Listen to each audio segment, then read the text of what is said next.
Welcome to Bold Leaders, Actionable Solutions, a video series presented by Ellig Group and the Society for Human Resources Management, SHRM. I'm Janice Ellig, CEO of Ellig Group.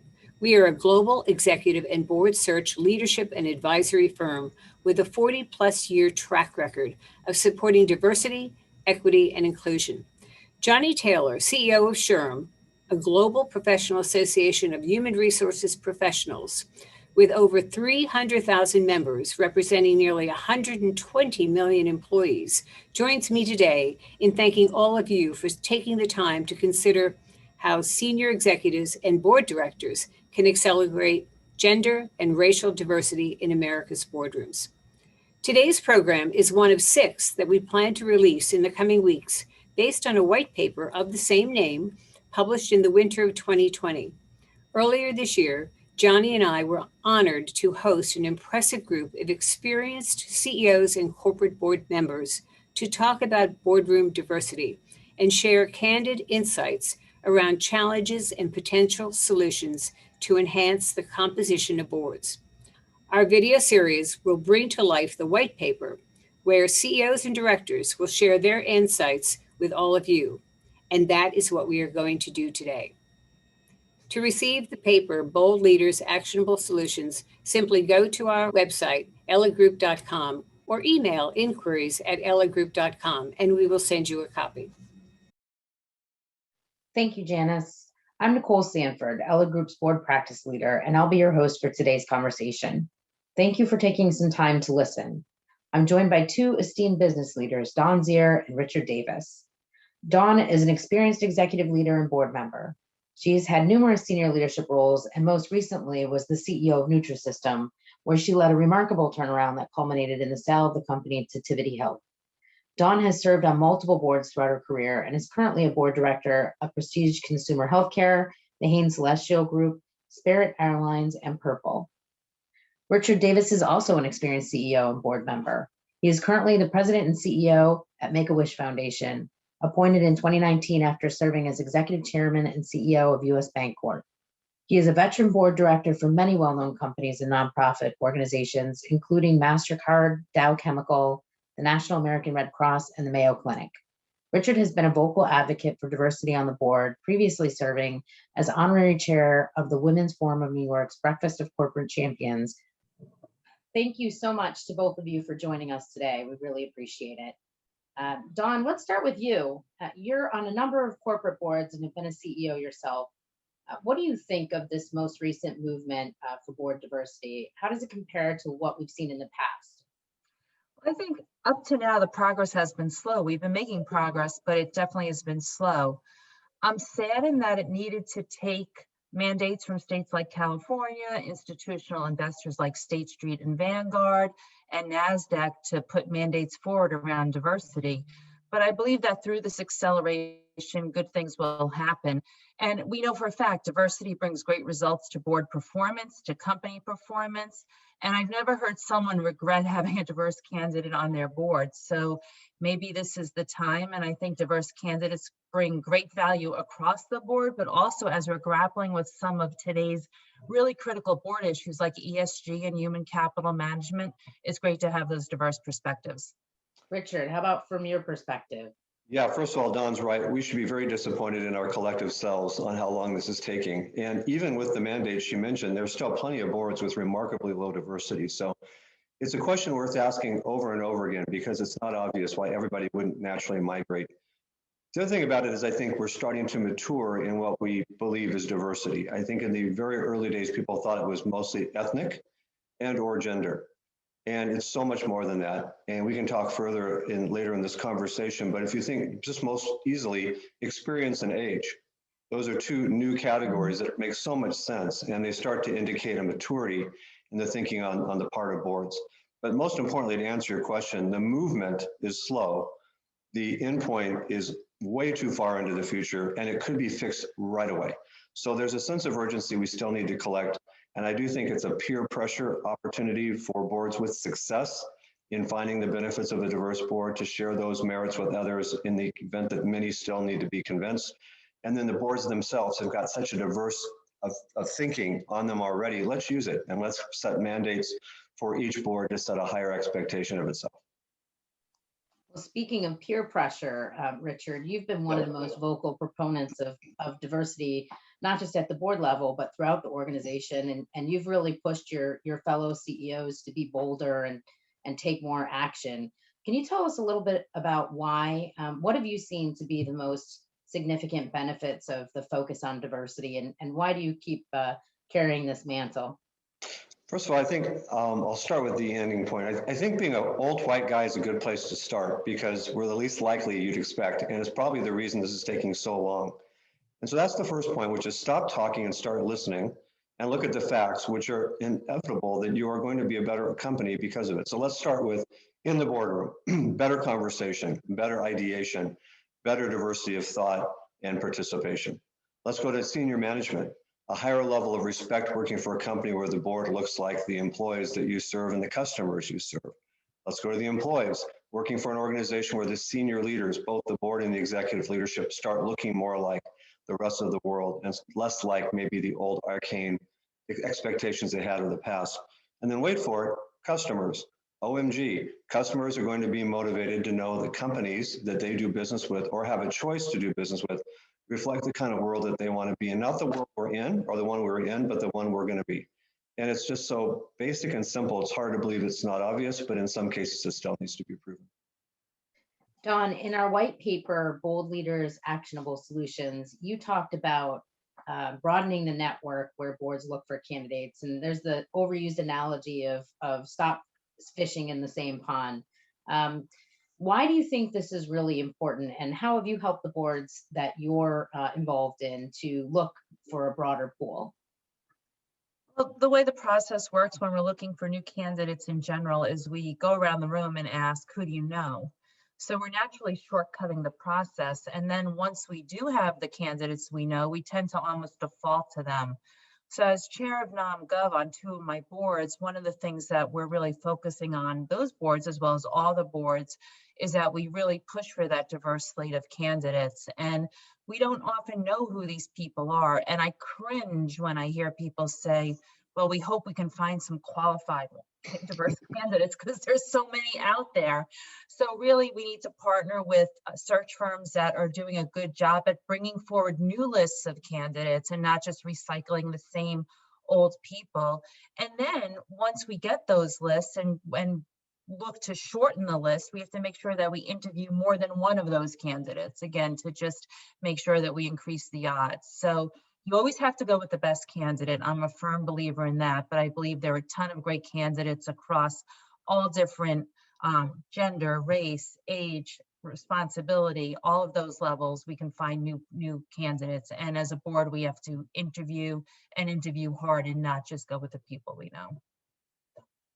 So, Nicole, I want to add to that because Don's right on every account. First and foremost, each board now creates a matrix, and the matrix is a listing of the names of the board members and maybe the candidates and then the skills.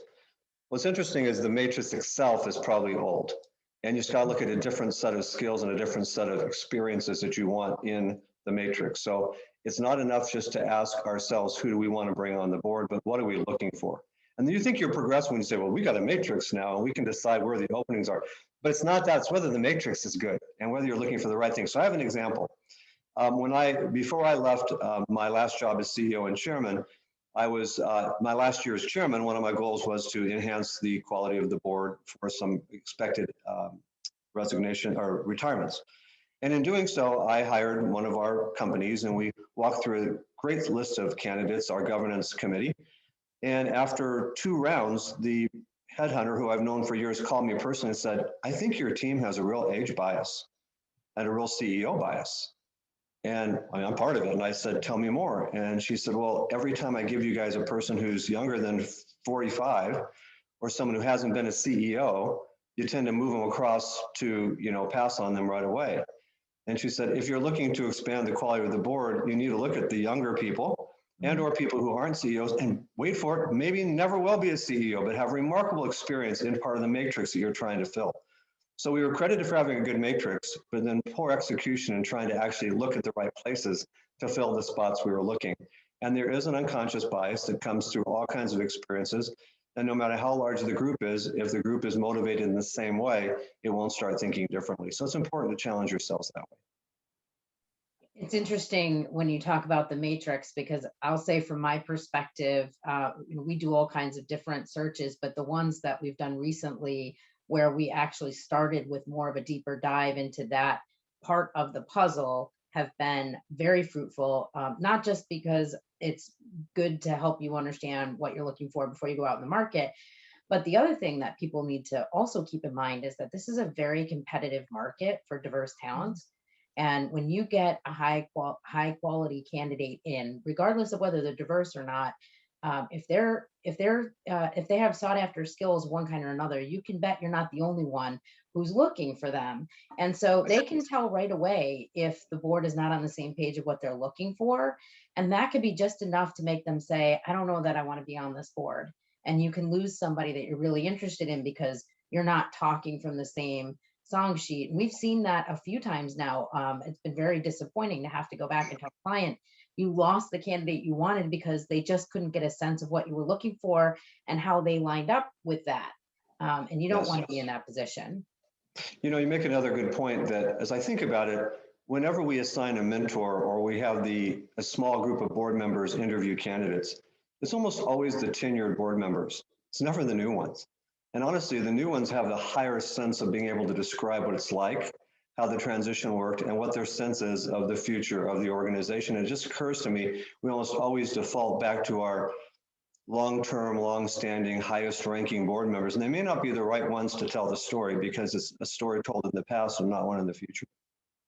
I also think as underrepresented groups on boards are being asked to join, a lot of people want to join a group that already is diverse, but it's important to push the agenda forward that often we are the first and we have to take that chance and be dynamic and help change the boardroom, be a part of that change.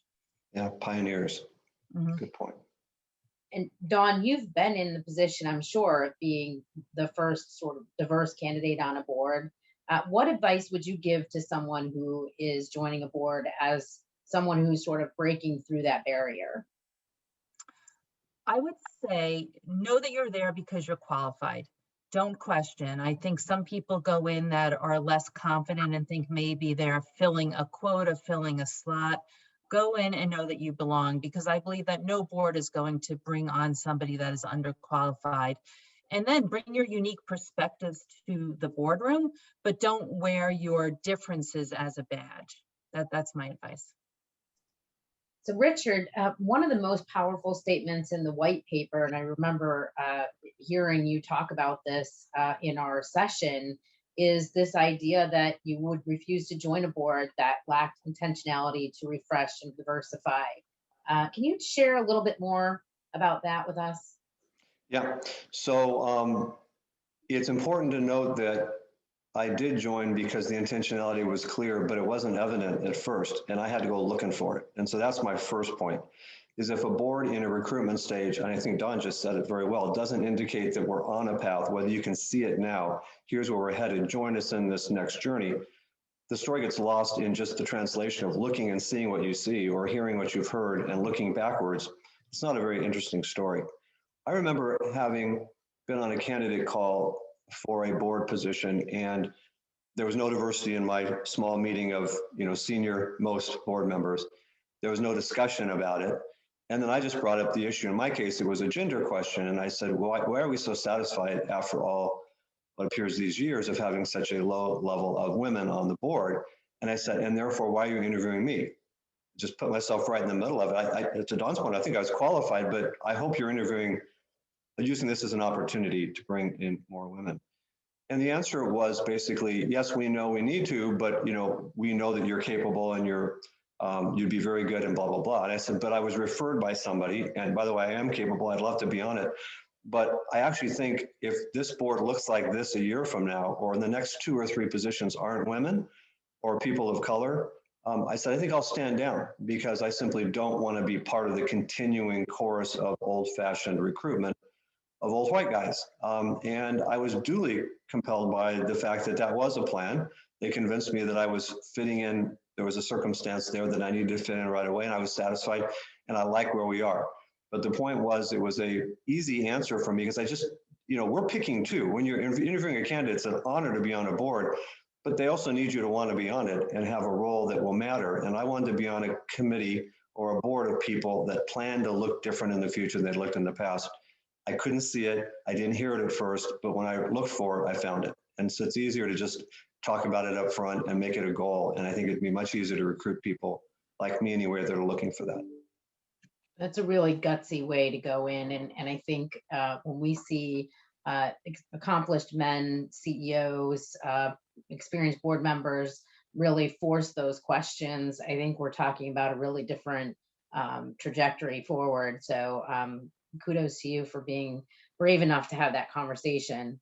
Yeah, it's the right thing to do. I want to just point back out the Ellig Group, and you guys have done this Women's League, women on boards now for years. And one of the most powerful things that came out of that a few years ago was the CEOs that were on a panel, you may remember this, decided that enough of this mentoring, forget mentoring, let's move to sponsoring.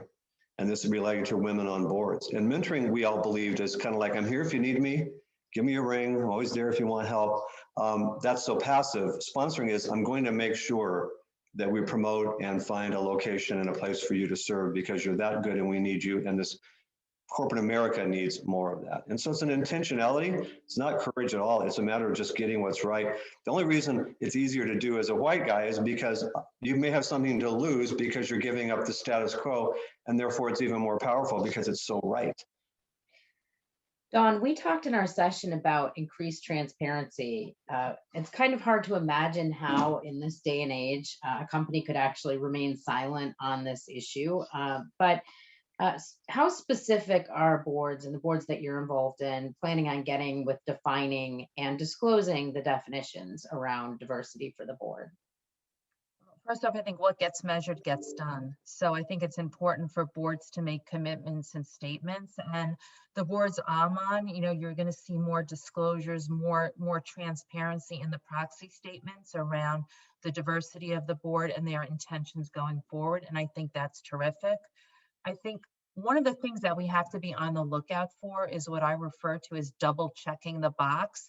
So if you can get a woman that has an ethnic background, that's great. It's like a double check. And I don't think that's the intention of what we're trying to do. We have to make sure that each diverse group moves forward independently and together, but not at the expense of the other. And that's one of the things that I'm on a lookout for on the boards that I serve on.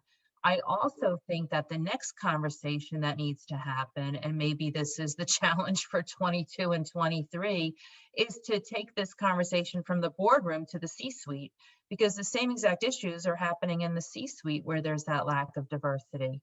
And I think that as we go forward, we really do need to focus on that as well.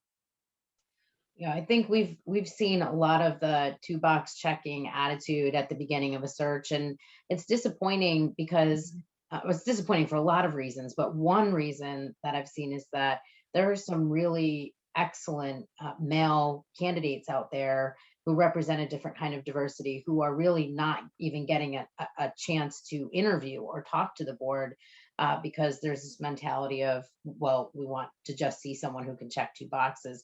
And so I would say to boards that are getting started, open your mind to that, because there's some fantastic candidates out there who aren't being pursued by 4 or 5 boards, which I can tell you, some of our diverse female candidates are being chased by multiple boards at once. So, it all goes back to being open-minded, I think, across the board.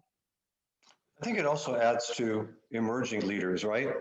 First of all, as a CEO, we all often want some of our senior people to go on corporate boards for the experience it provides. But they're also quite often the best board members because they're not jaundiced by protocol or by routines. They're coming in being honest, participants, telling you what you need to know and talking about what's right, and often have a closer view and lens to the employee view of what's going on in the company. So some of the best people are in the emerging stages that people like you, Nicole, can go fine for us because we will not have them in our most likely referral candidate, but yet every one of us wants our own people to be one of them considered. So that's where your all's role comes in, I think, so well. And as it relates to this transparency, as everything else Don's right on, double checking is a horrible idea and it should be stopped and called out when it is considered because it shows the lack of intent for what we're doing. But I do think transparency and diversity is tricky. And so I understand why it's hard. You know, I was thinking before this interview about CSR or ESG, and the audience knows what all those things are, but they're all new standards that are requiring boards to provide more transparency, particularly for institutional investors, which therefore often are just investors. But diversity, that's a harder one because you really want to be above also statistics and just numbers. You really don't want to be that company. And yet it's hard to know how to do that as well as you might measure your environmental impacts or some of your social activities. So I appreciate why it's hard to decide what to show, because if you show it wrong, you actually undermine your goals. But we do need to work on that. And I think there would be a great hue and cry to have a higher level of reportable transparency in the form of diversity and board success that we would all welcome because we're all trying to figure it out. So Dawn, just closing thoughts for the audience. I think it's an exciting time. It's a time of change. I think being purposeful is really important as we go through this transformation in the boardroom and ultimately the transformation of the C-suite. Diversity makes a difference. It makes a positive difference. That includes having white males on the board, women, diverse candidates, people of color. It all matters and everybody brings their unique lens. So I think as we move forward and get to this more diverse composition, I think we're going to see company performance just continue to improve. Great. Richard, anything from you? Indeed, to what Don said. Listen, I love this topic so much because the audience is other board members and we can change this. This isn't somebody else's job. This is so perfectly in our grips. So I would just encourage everybody as a board member somewhere to make sure that the conversation is raised to a higher level in whatever board they are, even if it's an executive session when it's open-ended and what do you want to talk about? And let's talk about the composition of the board going forward.